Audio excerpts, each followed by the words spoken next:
So I'm responding to case study 10.1, mealtime with a toddler. So the first question, describe the issues surrounding Josiah's mealtime behaviors. For one, he's taking in excessive fluid, in this case juice, and also snacking right before mealtime. These are both going to influence his hunger and appetite when mealtime is ready. On top of that, he's also lacking structure during mealtime. He's walking around during the meal. His parents are distracted watching TV. So the family should ideally be together with structure to enforce good eating and mealtime behavior.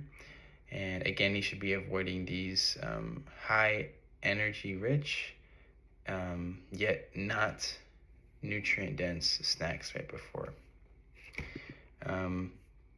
How can Josiah's mother and grandmother introduce new foods? Just slowly over time, with patience and understanding. They should not force new foods upon him.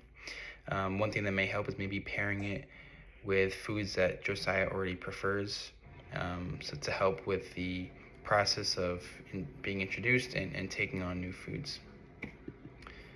What suggestions for between meal snacks? Again, things that are nutrient dense. So for example, could be milk, could be yogurt, cheese, whole grain crackers, fruit, for example. So either one of these or a combination of these snacks would be some suggestions. Again, because they're nutrient dense. Concerns about his unlimited access to apple juice via his sippy cup before mealtime. Again, so with this high sugar intake, so again, another high energy drink. So this could lead to hunger and appetite disturbances for mealtime. Could lead to tooth decay or cavities, and in general, just a really poor habit.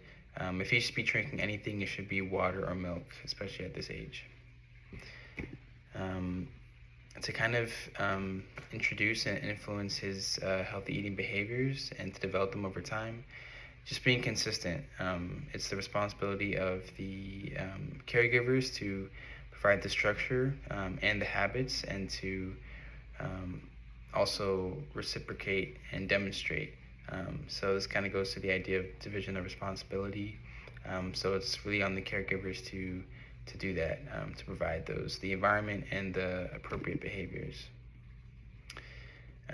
Should Josiah be encouraged to eat all the food on his plate before he's allowed to get down off his high chair?